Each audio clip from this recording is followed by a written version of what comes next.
안녕하세요, 메슬로입니다. 오늘은 스타 선수들을 대거 보유하고 있던 뉴캐슬이 프리미어리그 출범 후 첫 강등을 당한 지난 08-09 시즌 스토리에 대해 알아보려고 하는데요.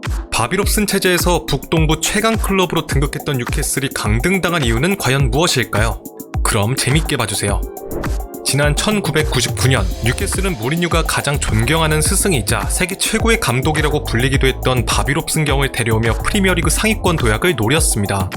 비록 이들이 바라는 좋은 성과를 곧바로 내진 못했지만 2002년부터 2004년까진 4위, 3위, 5위를 연달아 기록하며 성과를 내기 시작했는데요. 그리고 04-05 시즌을 앞두고 클로이베르트, 니키버트, 스티븐 카 등 유능한 선수들을 대거 영입하며 그 어느 때보다 성적 상승에 대한 기대치를 높였습니다. 하지만 시즌 초반 4경기 2무 2패 성적을 기록한 것은 물론 전술 운영에 있어서 선수들과 잦은 마찰을 겪은 끝에 2004년 8월 바비롭슨 감독은 경질되고 말았습니다. 훗날 영국 언론들은 4시즌간 뉴캐슬을 리그 5위 이내 성적으로 이끈 바비롭슨 감독을 성급하게 경질한 프레디 셰퍼드 구단주의 결정이 몰락의 원인이자 시발점이 되었다고 주장했는데요. 그리고 그레이엄 수네스 감독 체제에 들어선 뉴캐슬은 본격적으로 엉망진창이 되기 시작했습니다.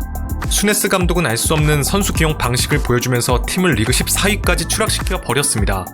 그럼에도 불구하고 보르지는 그에게 신뢰를 보내며 막대한 재정 지원을 약속했는데요.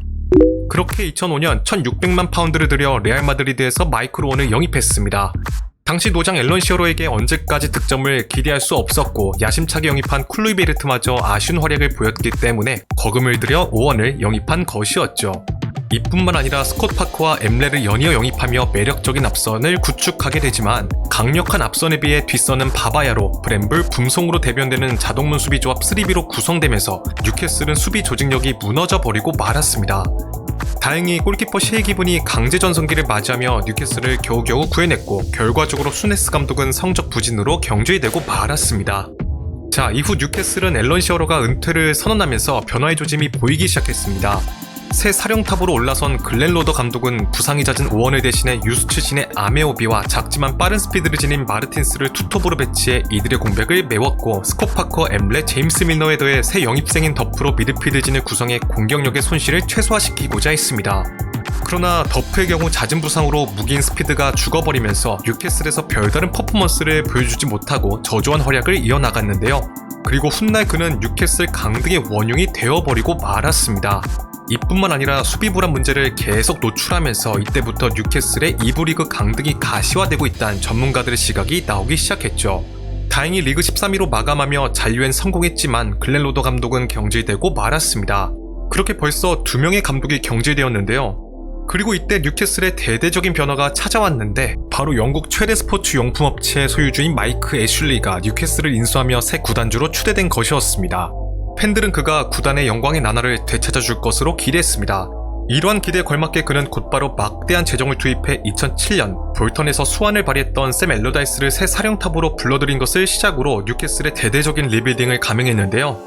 막대한 재정을 등에 업은 빅샘은 팀의 핵심 자원이자 주장 스콧 파커를 웨스트햄으로 보내버리는 과감한 결단을 내리고 악동 조이 바튼과 앨런 스미스, 제레미 은지탑, 엘리케를 영입했습니다. 여기에 더해 마크 비두카를 자유계약으로 영입하면서 오원 마르틴스, 아메오비 비두카로 구성된 막강한 공격진을 갖춘 것은 물론 3B로 대변되는 뉴캐슬의 수비까지 갈아엎어버리면서 팬들의 기대치는 더욱 올라가기 시작했죠. 하지만 이러한 기대는 얼마 가지 못했습니다. 계속된 성적 부진 끝에 2008년 1월 빅샘이 책임을 물고 물러났는데요. 여담으로 당시 우리나라의 조재진 선수가 뉴캐슬 입단이 거의 유력시 되었는데 이적을 추진한 빅샘의 경질 여론이 강해지면서 이적이 무산되었다고 합니다. 빅샘의 후임으로는 뉴캐슬의 레전드 케빈 키건이 부임했습니다.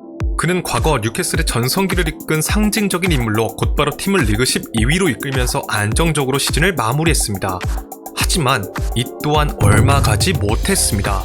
그가 불과 7개월밖에 지나지 않는 2008년 9월 제임스 밀러가 아스톤 빌라로 이적하는 과정에서 감독으로서 영향력을 행사하지 못한 것에 크게 실망하여 감독 권한에 대해 불만을 표출하며 수뇌부와 마찰 끝에 사령탑에서 물러난 것이었죠.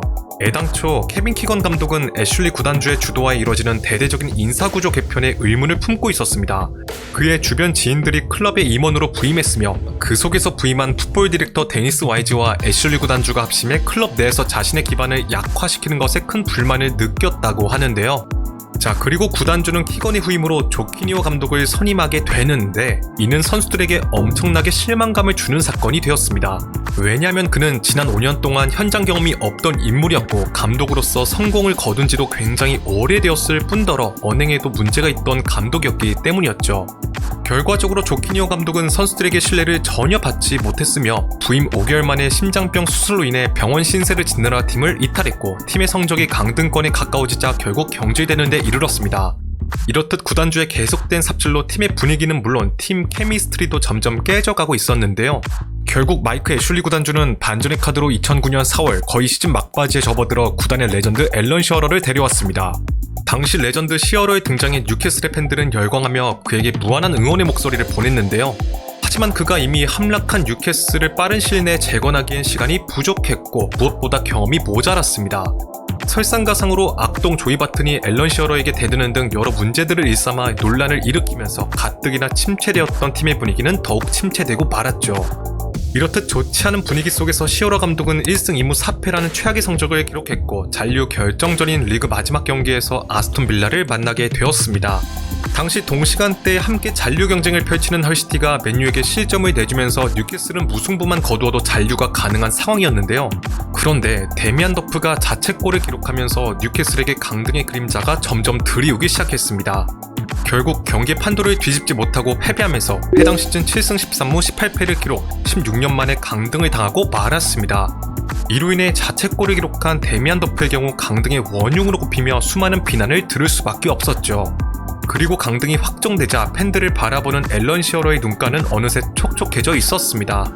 자, 당시 뉴캐슬의 강등은 예견된 사실이었습니다.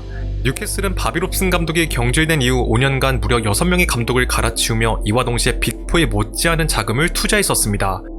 문제는 거액을 들여 스타 선수들을 끌어모았으나 이들의 대부분이 감독의 스타일과 맞지 않았고 감독의 영입 의지에 반하는 경우도 허다했다는 것이었는데요. 이렇듯 제값을 하지 못하는 선수들이 라커룸에 넘쳐났던 것은 물론 이들에게 투입되는 막대한 주급으로 인해 뉴캐슬의 재정은 악화되기 시작했습니다. 게다가 재능은 있지만 말썽을 피우는 선수들이 팀의 분위기를 흐리며 팀 케미스트리를 깨버리기도 했죠. 따라서 그동안 감독의 권한을 침범하고 수많은 감독에게 팀을 제대로 수습할 시간을 주지 않은 뉴캐슬 구단주들의 부족한 인내심이 가장 큰 문제라는 지적이 많았습니다. 이처럼 강등 이후 뉴캐슬의 마이크 애슐리 구단주에겐 많은 야유와 거센 비난이 쏟아졌습니다. 이로 인해 그는 팀을 매각하겠다는 의사를 밝히게 되는데요. 그러나 7년 뒤 뉴캐슬이 다시 한번 강등될 때까지 구단은 애슐리 구단주의 손에 놓여 있었으며 뉴캐슬은 긴 악몽 끝에 2021년이 되어서야 그의 소나기에서 벗어날 수 있었습니다. 뉴캐슬 강등 이후 앨런 시어러 감독은 수뇌부와의 마찰 끝에 얼마인가 팀을 떠났습니다. 문제는 팀 내에서 1억 원에 해당하는 고액의 주급을 받는 14명의 선수들이 대부분 타팀으로 몸값을 낮춰 이적하기보단 오히려 안정적인 수입을 얻을 수 있는 뉴캐슬에 잔류하는 방안으로 가닥을 잡으면서 뉴캐슬이 팀을 재정비하는 데 어려움을 겪게 된 것인데요. 게다가 강등의 주범들인 고액 주급자들에게 타팀들이 많은 관심을 가지지도 않았습니다. 다행히 몇몇 선수들의 매각과 몇몇은 자유계약 방출, 임대를 보내면서 해결할 수 있었죠. 그리고 뉴캐슬은 덕장 휴튼 감독의 지도 속에서 불과 단 한 시즌 만에 재승격하는 데 성공할 수 있었습니다. 자, 여러분들은 오늘 이야기를 들으면서 어떤 생각이 드셨나요? 댓글로 의견을 남겨주시면 감사드리겠습니다. 자, 오늘의 영상은 여기까지입니다. 재밌게 보셨다면 좋아요와 구독을 부탁드리며 다음에는 더 재밌는 컨텐츠로 찾아뵙도록 하겠습니다. 감사합니다.